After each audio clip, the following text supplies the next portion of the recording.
Bonsoir, bienvenue dans votre journal d'information. À la une de l'actualité martiniquaise, les vacances de Noël ont été une période faste pour les professionnels du tourisme, une haute saison qui a bien débuté.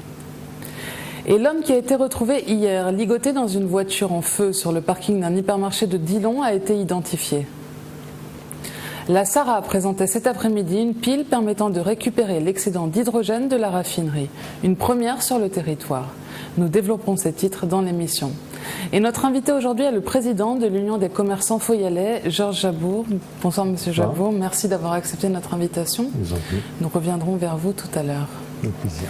Et pour commencer cette édition, en bref, l'homme retrouvé ligoté hier dans une voiture en feu sur le parking d'un supermarché de Dillon a été identifié. Décédé suite à ses blessures, Georges Baudol avait 56 ans.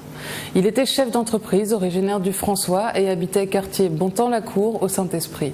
Le pick-up dans lequel l'homme a été retrouvé était le sien, ce qui a permis aux policiers de trouver rapidement l'identité de la victime. Un homme sans histoire, selon son frère, un bon vivant. L'enquête est en cours et permettra de savoir qui a fait cela, les raisons de ce crime et pourquoi une telle mise en scène sordide sur un parking de supermarché en plein milieu d'après-midi. L'exploitation des caméras de surveillance et l'audition des témoins seront déterminantes pour retrouver l'auteur des faits qui n'a pas pris le soin de se cacher. Les investigations, y compris celles de son véhicule abandonné, permettront d'en savoir davantage. Et continuons avec un bilan positif. Il s'agit de celui des dernières vacances de fin d'année. Les professionnels du tourisme sont contents de ce début de haute saison. Les touristes sont venus sur l'île pour les fêtes de fin d'année. Rappelons que le tourisme est aussi une activité économique qui rapporte à la Martinique. Touristes de séjour, plaisanciers, croisiéristes, ils ont été nombreux en fin d'année à visiter le territoire.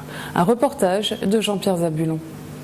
En 2014, le taux d'occupation des hôtels de l'île était de 52%, soit 2 points de moins par rapport à l'année précédente.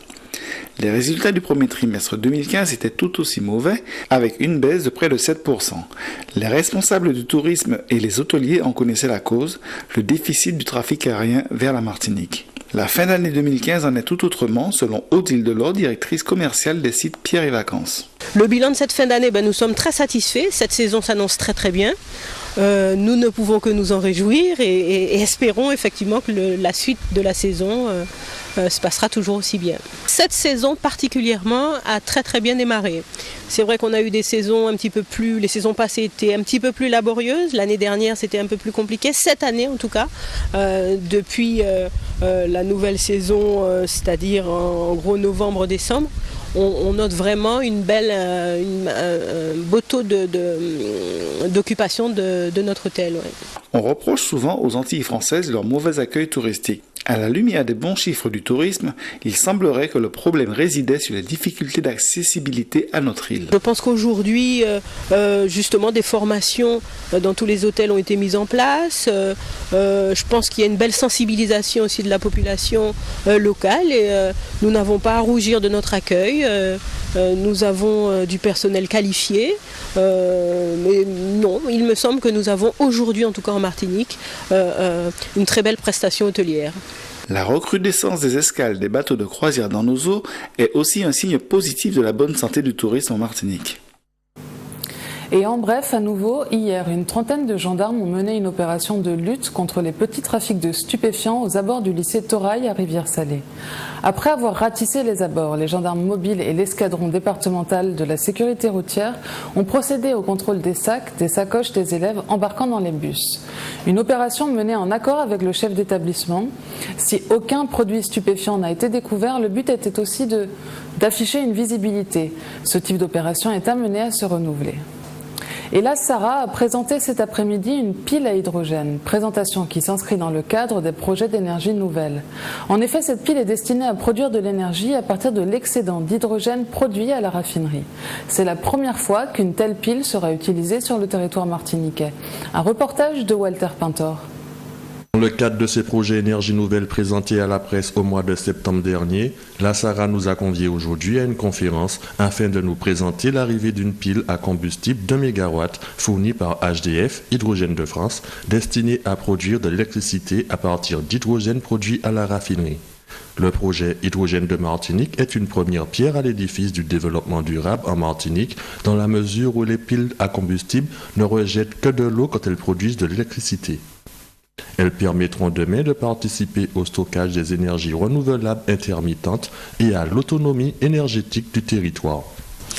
La SARA a l'intention de fabriquer à partir de l'excédent d'hydrogène qu'elle produit, de l'électricité à mettre sur le réseau, et l'outil qu'on va utiliser pour ça, c'est une pile à hydrogène de capacité 1 MW qui devait descendre du bateau il y a une demi-heure à peu près. Le principe de cette pile, pour parler simplement, est le principe inverse de l'électrolyse qu'on a apprise en 4e ou en 3e. Quand on fait passer un courant électrique dans de l'eau, on obtient de l'hydrogène et de l'oxygène.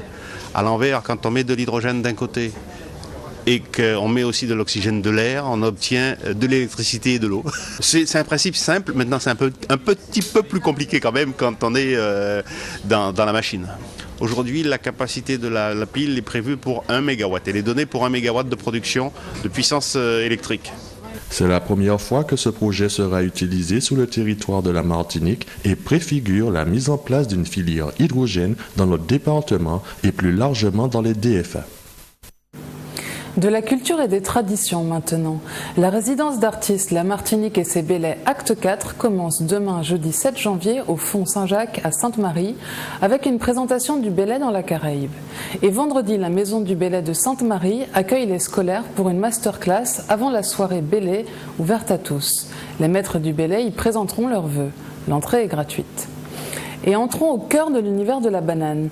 L'habitation Belfort propose aux intéressés une visite de l'exploitation Un Petit Train, une découverte du quotidien de l'exploitation agricole et des produits élaborés à partir de fruits et légumes pays. Un reportage de William Zali. Afin de mieux connaître la banane martiniquaise, quelques touristes ont opté samedi dernier pour une visite guidée à travers une grande exploitation située au Lamentin. Une découverte en petit train particulièrement adaptée pour les circonstances. Des visiteurs qui repartent beaucoup plus enrichis selon Tama. Ils sont très émerveillés simplement parce qu'ils découvrent la banane sous une autre forme. Ils ne pensaient pas qu'il y avait autant de choses liées à la banane, que ce travail-là était si difficile. Donc généralement, en repartant d'ici, ils disent souvent qu'ils vont voir la banane d'une autre manière. Quand ils vont manger la banane, ils vont penser à nous, car ils savent que c'est un travail qui est très compliqué. On est des Canadiens et on est en vacances pour passer Noël et Nouvel An ici. C'était très intéressant, très instructif, un bon petit tour en train, une belle visite à faire. La rusticité du métier qui est toute faite à la main. Donc quand on mange les bananes sur l'étalage, on s'aperçoit qu'effectivement le prix qui est vendu sur l'étalage, vu le travail qui est fait ici sur l'habitation, effectivement c'est un métier qui est quand même assez dur. Maintenant quand on mange une banane, ne serait-ce que les enfants, ils mangent une banane et ils l'ont sur un autre aspect. Oui, il faut y avoir une maîtrise parce qu'on en tire plus ou moins, il y a des dénivelés, il y a des fois de la boue, il faut avoir une petite connaissance quand même. Le petit train pour les enfants, on peut aller jusqu'à une quarantaine d'enfants et les adultes une trentaine. Le parcours qui nous fait à peu près en gros 45 minutes et la visite ça dure encore 1 heure à peu près en comptant la partie en gare, la découpe et tout. Je penserai à ce que j'ai vu aujourd'hui et je les aimerais encore davantage. Retrouvons maintenant l'invité de cette édition, Georges Jabour. Alors, Monsieur Jabour, les soldes ont débuté ce matin en Martinique comme sur tout le territoire national. Est-ce que c'est une période clé pour les commerçants foyalais ? Une période clé, j'exagérerais en disant que c'est une période clé. Ça n'est absolument pas, puisque nous savons que les soldes, c'est une période forte, effectivement, qui permet aux commerçants de dégorger les stocks invendus. Oui. Mais nous n'avons pas cet engouement des soldes, ni la culture des soldes en Martinique comme nous le voyons dans l'Hexagone. On voit bien que dans l'Hexagone, d'ailleurs je voyais ce matin une émission où les gens attendaient en foule à l'entrée des magasins pour profiter, faisaient la queue pour profiter des meilleures affaires. Ce qui est tout à fait normal, puisque il existe une saison, ce qu'on appelle les saisons d'hiver et d'été. Donc les saisons d'hiver, on sait que l'Hexagone a fait une très mauvaise saison d'hiver, donc les stocks ne se sont pas vendus et forcément il y a de bonnes affaires. Donc les gens profitent justement pour faire de bonnes affaires pour l'hiver prochain, ce qui n'est pas le cas en Martinique. Mais dans le commerce du textile, c'est vrai que les saisons n'existent pas ici. Alors il y a peut-être différentes collections durant l'année, mais pas des saisons aussi. Voilà, il n'existe pas de saison ici, mais bon, nous sommes département français, donc à réglementation. Et la période des soldes déjà qui a changé depuis 2014, puisqu'il existait avant cette période de 5 semaines de soldes. Aujourd'hui, nous sommes à 6 semaines, ce qui est excessivement long, puisque cette semaine supplémentaire, ils l'ont rattaché justement à cette période de solde. C'était une période de solde, ce qu'on appelle des soldes flottantes. C'est-à-dire que le commerçant avait la capacité, la possibilité de déterminer cette période de solde qui lui convenait. Parce que chaque activité n'est pas forcément attachée à une bonne période. Et c'est la raison pour laquelle nous avons diligenté une étude, une enquête, tout simplement, un sondage, on va dire, diligenté par la Chambre consulaire, la CCI de la Martinique, pour savoir quelle est la meilleure période qui correspondrait le mieux à tous. Sachant qu'une période ne correspond pas forcément à tous, voilà, à tout le monde. Et quelle période c'est la raison pour laquelle cette période de 15 jours de solde flottante que chaque commerce avait la possibilité de décider avec bien évidemment un agrément préfectoral, de décider, bon, cette période me convient, donc je fais une semaine de solde. Vous voyez, ça a été supprimé et ces 2 semaines ont été divisées en 2 et rattachées à ces 2 périodes de solde, ce qui fait que nous avons 2 périodes de 6 semaines. D'accord.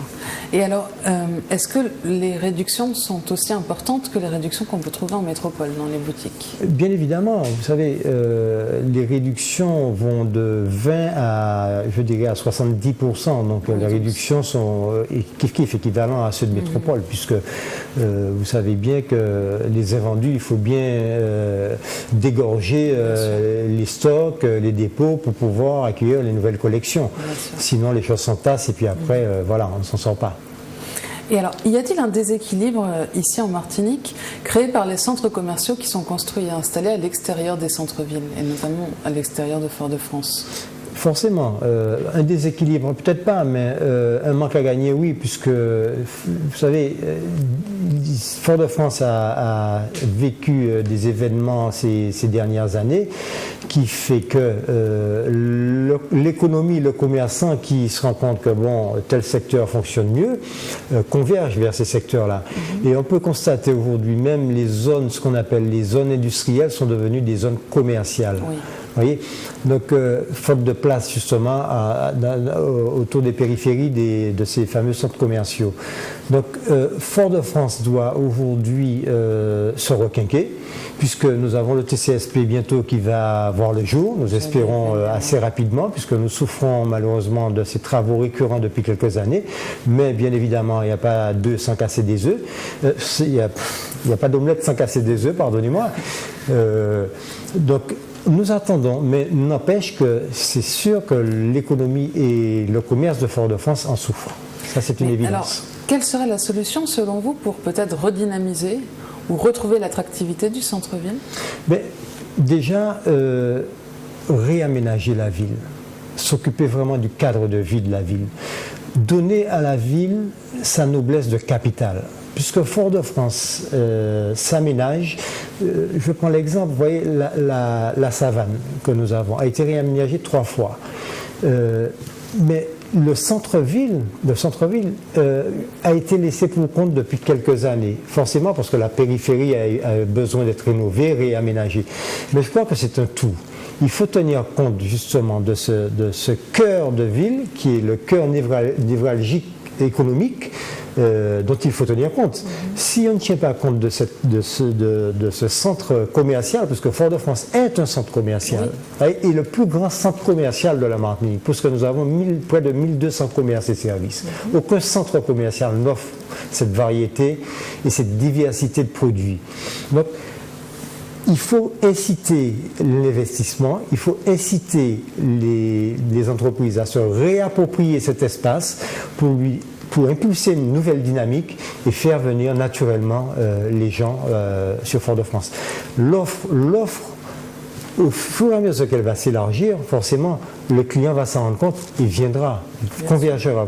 Donc, on attend beaucoup, effectivement, de cet aspect, d'autant plus que j'ai entendu récemment qu'il y aura cette extension, finalement, puisqu'une étude sera lancée sur l'extension de ce TCSP sur la partie nord, c'est-à-dire jusqu'à Chelcher, pour desservir ne serait-ce que toute la zone névralgique du nord. Donc, vous voyez, on va rentrer encore dans une nouvelle phase de travaux. Mais alors, est-ce que dans ces phases de réflexion pour le développement du centre-ville, est-ce que les commerçants de Fort-de-France sont une source de propositions pour la ville, par exemple? Mais nous ne faisons que ça, nous, à l'UCF. Nous sommes constamment une source de propositions. Mais nous souhaiterions que les instances en place puissent être mieux à notre écoute. Et nous avons maintenant une nouvelle gouvernance qui est la CTM. Oui. Nous travaillons en tout cas en étroite collaboration avec la ville qui suit effectivement toutes nos actions et est à notre écoute, mais c'est vrai que ce n'est pas toujours évident de pouvoir réaliser toute la vision que nous avons pour la ville de Fort-de-France. Souvent, nous avons peut-être une vision trop grande, je ne sais pas, peut-être, mais en tout cas, la vision que nous avons, il y a pas mal de projets dans les tuyaux, oui. Et nous aurions souhaité réellement qu'ils soient entendus et qu'ils soient mis en action, puisque c'est des projets régaliens. Donc, nous ne pouvons pas, nous, associations de commerçants, mettre en œuvre ce type de projet. Nous avons déjà fait ces propositions, nous souhaiterions qu'ils soient entendus et que ça nous revienne. En place. Ouais. Et alors, quelle est l'actualité de l'Union des commerçants foyalais en ce moment? L'actualité, aujourd'hui, nous sommes en train de travailler, puisque la saison s'est terminée. Nous avons eu une action de chasse au trésor pour la période des fêtes de Noël. Là, nous sommes actuellement en train de structurer, de mettre en place notre nouveau plan triennal 2016-2017-2018, donc il sera bientôt présenté aux instances pour mettre en œuvre justement tous ces projets structurels et d'animation pour la ville. Très bien, merci Monsieur Javour d'avoir répondu à notre invitation. Je vous en prie. C'est la fin de cette édition, merci de nous avoir suivis. Retrouvez dans un instant les informations nationales et internationales. Passez une agréable soirée sur Zouk TV, à demain.